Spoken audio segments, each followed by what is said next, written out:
दोस्तों प्रणाम, नमस्कार। मैं आनंद ओझा, समाचार बिहार से।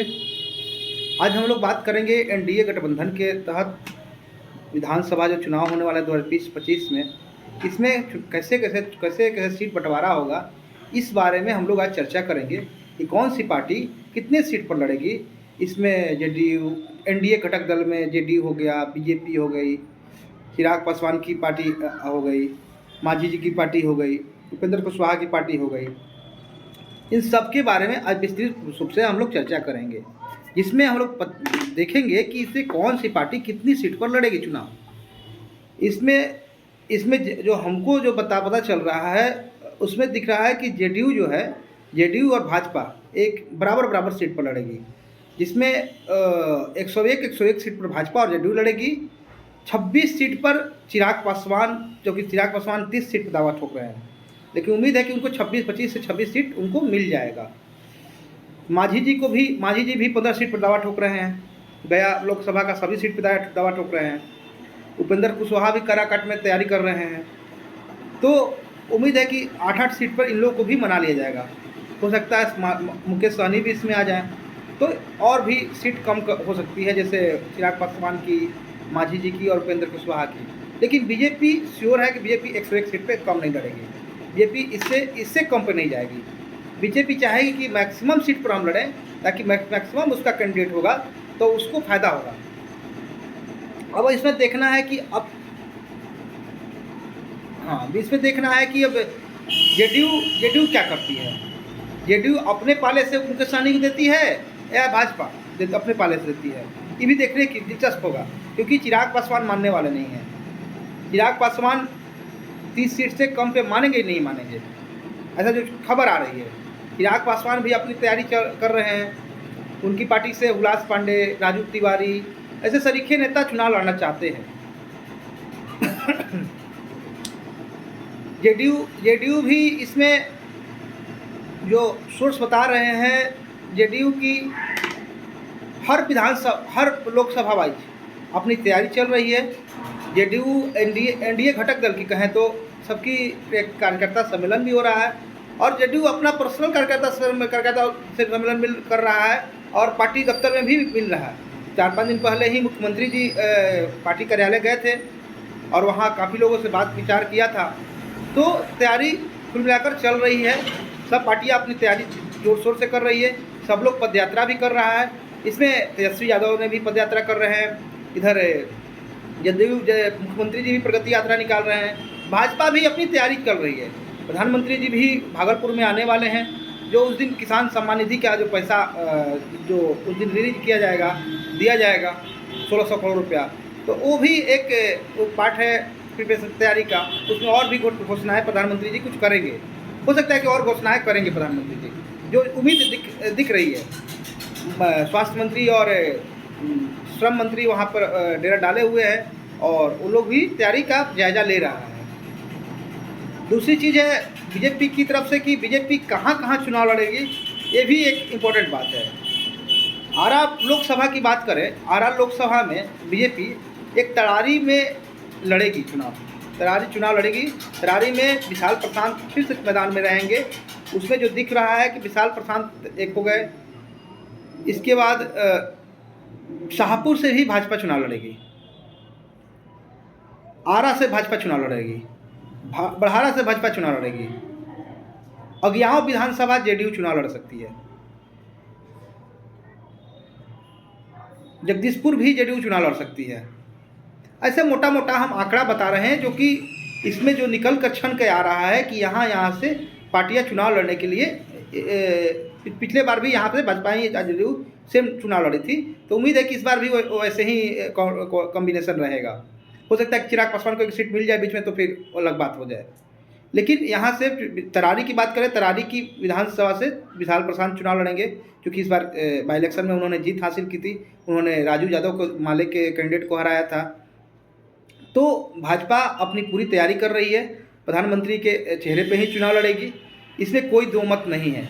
भाजपा की तरफ से इधर सम्राट चौधरी को भी फेस बना रही है भाजपा, क्योंकि डिप्टी सीएम है, तो सम्राट चौधरी को ही फेस बना रही है, ताकि पिछड़ा वोट, माइनॉरिटी का वोट भी कुशवाहा का वोट भी मिले, इसलिए भाजपा चाहती है कि कुशवाहा का सबका मैक्सिमम वोट ले ले, इसलिए उपेंद्र कुशवाहा को भी अपने साथ रखी है भाजपा। इसमें एक और चीज़ जो देख पा रहे हैं हम लोग कि विधानसभा वाइज उन लोगों का अपना कार्यकर्ता सम्मेलन किया जा रहा है, जिसमें विधानसभा वाइज विधायक लोग को कहा गया है, इंस्ट्रक्शन है ऊपर से ही कि वो लोग क्षेत्र में जाकर जनता से मिले, जनता से रूबरू हों और अपने कार्यकर्ताओं से संवाद करें ताकि उनकी चुनावी तैयारी बेहतर हो सके। इसमें हम अपने सब शुरुआत करते हैं अपने विधानसभा वाइज कि विधानसभा में जैसे हमारा तरारी विधानसभा हुआ, उसमें विशाल प्रशांत जी हैं, हमारे यहाँ विधायक हैं, हमारे बाहुबली नेता सुनील पांडे के बेटा हैं और इस बार चुनाव जीते भी हैं। उन्होंने माले के राजू यादव को हराया था। उससे पहले जो सुदामा प्रसाद यहाँ से विधायक हुआ करते थे वो लोकसभा में सांसद बन गए, तो एक सीट खाली हुआ था, तो वहाँ पे फिर बाई इलेक्शन होने पे विशाल प्रशांत ने चुनाव जीता था। विशाल प्रशांत की वोटिंग की जो हम लोग देखे थे पिछला बार कि चुनाव हो गया था, अगड़ा पिछड़ा टाइप का हो गया था, उसमें जनता चाहती थी कि राजू यादव को किसी तरह हरा दिया जाए, क्योंकि सुदामा प्रसाद ने कुछ खास वैसा काम नहीं किया था जितना काम होना चाहिए। गांव जमीन स्तर पे काम दिख नहीं रहा था सुदामा प्रसाद का, तो जनता में आक्रोश था, जनता चाहती थी बदलाव, जनता ने बदलाव कर दिया। वो बाई इलेक्शन की बात थी। अब लेकिन जो विधानसभा का चुनाव होता है इसमें माहौल अलग होता है, इसका माहौल बदला सा रहता है। इसमें हम लोग देखते हैं कि चुनाव में मुद्दे पे बात होती है, कोई ऐसा नैरेटिव सेट हो जाता है, उसी नैरेटिव पे चुनाव बढ़ता जाता है। नैरेटिव से अभी भी आरजेडी ने एक घोषणा किया है माई बहन योजना। माई बहन योजना कितना लाभ देगा आरजेडी को, ये भी देखने वाली बात है। उसके बाद उसके विपरीत भाजपा कितना एनडीए माफ़ करिएगा एनडीए कितना क्या घोषणा करती है देखने की बात होगी। भाजपा अगर पिछले बार जो 20 लाख नौकरी की वादा किया था तेजस्वी यादव ने, तो 10 लाख नौकरी 10 लाख नौकरी का वादा, तो भाजपा ने भी कहा था कि हम 20 लाख नौकरी देंगे। तो भाजपा भी इसके पीछे अपनी तैयारी कर रही है और उम्मीद है कि इसमें अच्छा करेगी। दूसरी बात है, इसमें हम लोग जो देख पा रहे हैं, जो अभी हम चर्चा कर रहे थे वहाँ की तरारी विधानसभा की, तो तरारी विधानसभा में जो स्वर्ण मतदाता हैं वो भाजपा के साथ है, स्वर्ण मतदाता भाजपा के साथ है। मुस्लिम मतदाता जो हैं वो आरजेडी के साथ है, अभी भी हैं, इंटैक्ट है। पिछले चुनाव में जन स्वराज भी एक पार्टी आई थी, जन स्वराज पार्टी में ने भी वोट काटा था, 4500-4600 वोट काटा था, जिसमें देखा गया था कि इसे उस चुनाव जो था 1/1 का हो गया था, जैसे कि राजू यादव भाई विशाल प्रशांत, यही चुनाव हो गया था। अगर चुनाव त्रिकोणीय होता तो जन स्वराज को भी वोट अच्छा खासा होता था। इस प्रकार के बेलागंज में देखा गया, इमामगंज में देखा गया, वहाँ पे अच्छा वोट लाई थी जन स्वराज। लेकिन यहाँ न आने का कारण यही था कि जनता में आक्रोश था, जनता चाहती थी कि बदलाव आए, बदलाव हो, और इसी कारण से जनता ने एक तरफा वोट दिया था और इनको जिताया था। जो अभी बता रहे थे कि भाजपा के साथ जो है वो स्वर्ण समाज के लोग हैं, इस भाजपा के साथ बनिया समाज के लोग भी हैं, भाजपा के साथ आपके कुछ अति पिछड़ा समाज के भी लोग हैं भाजपा के साथ। ऐसा नहीं कि नहीं वोट देते हैं भाजपा को, भाजपा का अति पिछड़ा समाज भी वोट करता है, कहार समाज, कानून समाज, ये भी वोट कुछ करता है भाजपा को। भाजपा को वोट न करने में एक यादव समाज है, क्योंकि वहाँ से माले ही चुनाव लड़ेगा, सिंपल है। वहाँ से तरारी विधानसभा से माले ही चुनाव लड़ेगा फिर से इंडिया गठबंधन की तरफ से। तो इंडिया गठबंधन की तरफ से जो वोटिंग परसेंट होती है उसमें क्या है कि यादव समाज,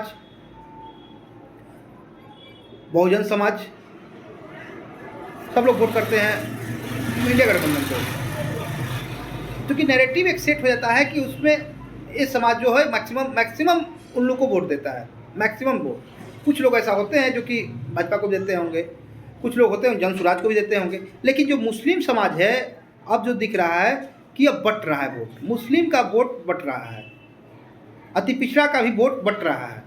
यहाँ से नमारी कर रही है जन स्वराज। जो नई पार्टी प्रशांत किशोर की है, अभी बाई इलेक्शन लड़ी थी, अच्छा लड़ी थी, उसमें जो देखा गया कि जन स्वराज जो है हर जगह वोट की सेंधमारी कर रही है। अगर वोट की सेंधमारी नहीं करती तो 3 विधानसभा चुनाव जो बाई इलेक्शन में हुए वो आरजेडी आराम से जीत सकती थी, लेकिन वोट का सेंधमारी के कारण ये तीनों चुनाव सीट हार गई। बेलागंज हुआ, इमामगंज हुआ, आपका यहाँ क्या बोलते हैं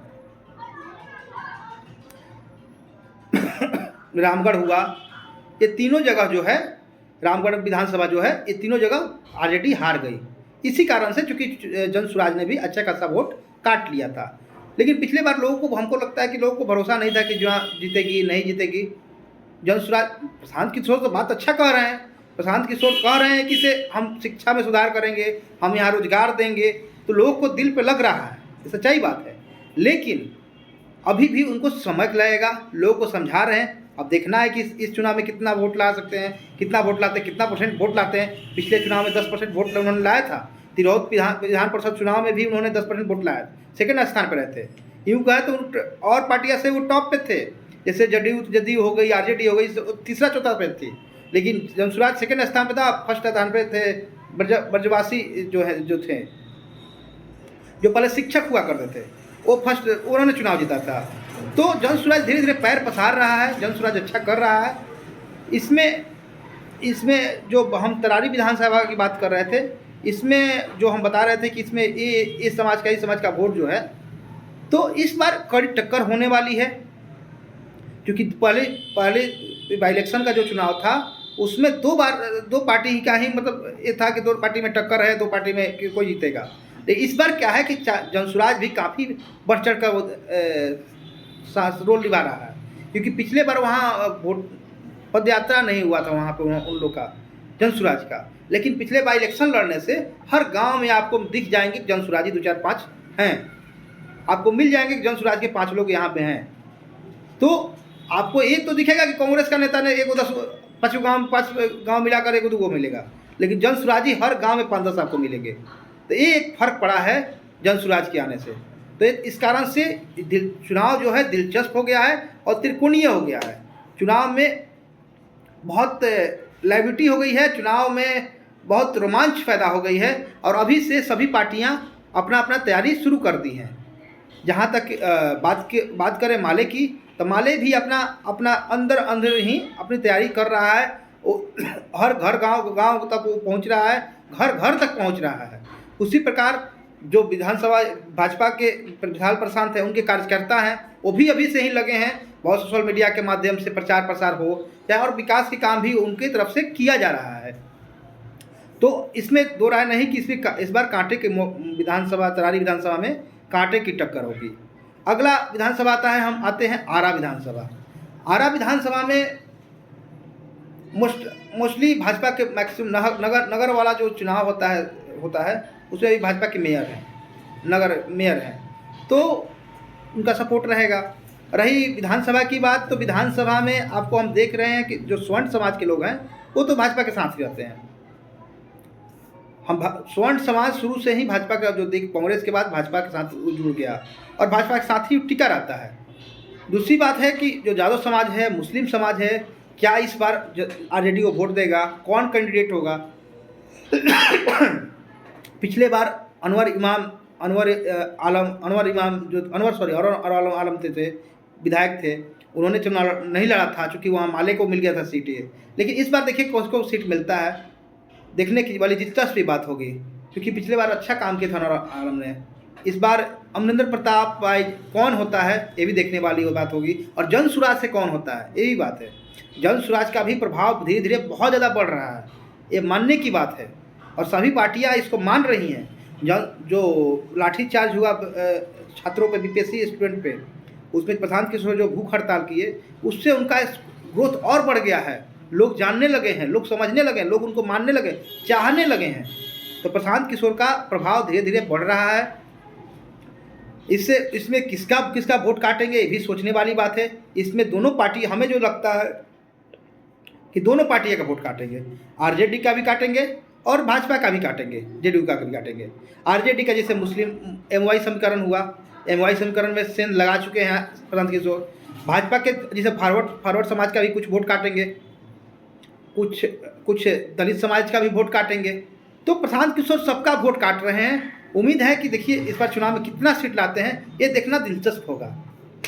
अगला वीडियो हम लोग जब करेंगे तो उसमें बताएंगे कि इसे विधानसभा वाइज में या विधानसभा वाइज कैसे कौन सी पार्टी जीतेगी, कौन सी पार्टी नहीं जीतेगी, और किसका कितना कॉन्फिडेंट है जीतने का और कितना प्रभाव है, वो भी हम आपको अगले वीडियो में शुरुआत से विधानसभा वाइज बताएंगे आपको। अगर उसके अगला वीडियो जो हम करेंगे उसमें हम इंडिया गठबंधन की बताएंगे कि इंडिया गठबंधन कितना सीट पे कौन कौन पार्टी लड़ रही है, ये भी हम आपको बताने जाएंगे। धन्यवाद, नमस्कार।